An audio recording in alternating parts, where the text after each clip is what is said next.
हाँ हाँ कर दूंगा. Well, so we are getting these visuals of President Putin arriving in Tianjin, and red carpet welcome has been extended to President Putin by the Chinese government.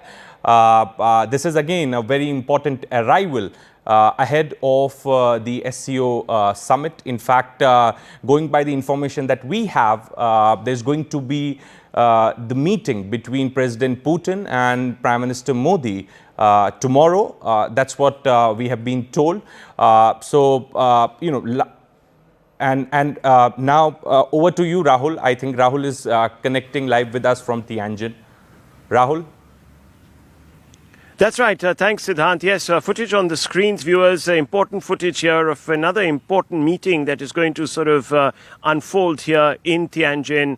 That is going to be tomorrow. That's President Putin landing, and he's going to be meeting with Prime Minister Modi. That's going to be a bilateral. The one with the Chinese president is about 40-odd minutes long. This one we're still getting information on, but that will look forward to taking the already warm relationship with China, with Russia, to greater heights. Remember, this meeting is perhaps going to be very closely tracked in Washington because Mr. Trump has made it very clear to India through his various team members who have been quite intemperate in their approach to our relations with India's relations with Russia, suggesting that this has become Modi's war and that only Modi now can actually prevail upon Putin to pull back from Ukraine and declare some sort of a working ceasefire or a long-term peace agreement. But the point is that yesterday we had President Zelensky of Ukraine speak with Prime Minister Modi once again ahead of important round of meetings. Zelensky calls up the Prime Minister, urges the Prime Minister, of course, to use his good offices with President Putin to try and effect some kind of change of heart so that the Russians back down in Russia and in Ukraine, and there can be some progress in trying to bring peace in Europe. But that all, of course, is very interesting. But if you're an Indian, and if you are a patriotic Indian, you will ask yourself some fundamental questions, because the issues that have been framed by Washington reek of hypocrisy, because the Washington consensus there under Trump seems to suggest that at this moment it's India that is driving and fueling this war quite literally by buying Russian oil.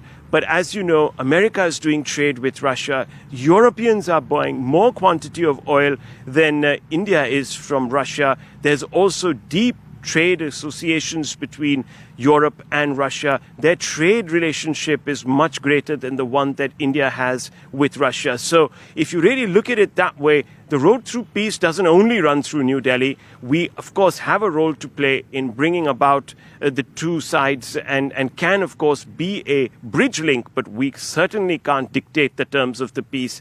And if we don't purchase oil, or if we purchase oil, it's not going to make a material difference, as long as, of course, China is also in Russia's corner. So it all adds up in an interesting threesome here, a triage which people are going to be looking at very closely from the West. But I just want to quickly toss to a walkthrough that I had done this morning, setting up the day and giving a bit of an overview of where I am and where we are with regards to the upcoming engagements and what they actually herald. So let's play that report out, that ground report that was filmed by me and VJ Devinder here.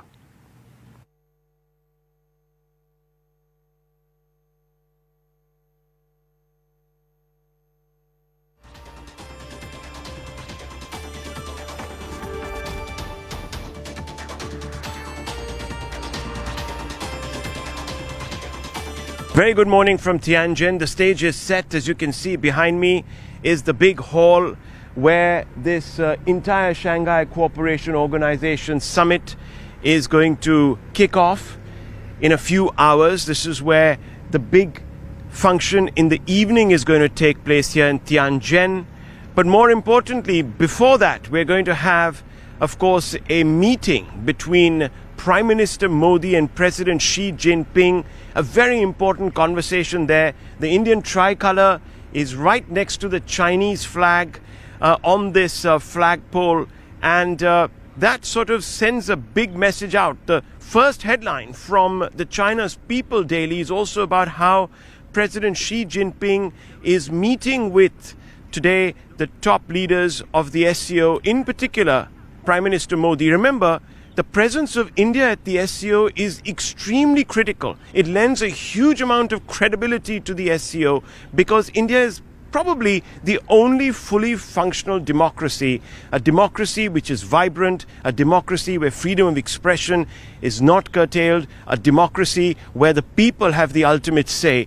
That is not quite true of most of the other states in the SCO, even though they might have pretensions of being functional democracies. So the meeting with Prime Minister Modi is extremely important to send a message that she wants to the rest of the world, that his position in the world is extremely robust. It's not isolated, that he is still part of a global order that recognizes, in fact, the legitimacy of China, and of course, a very important signal to the West as far as China is concerned, that the Chinese have a stake still in global affairs despite the tantrums of President Trump in Washington. But fundamentally for India, the takeaways are several.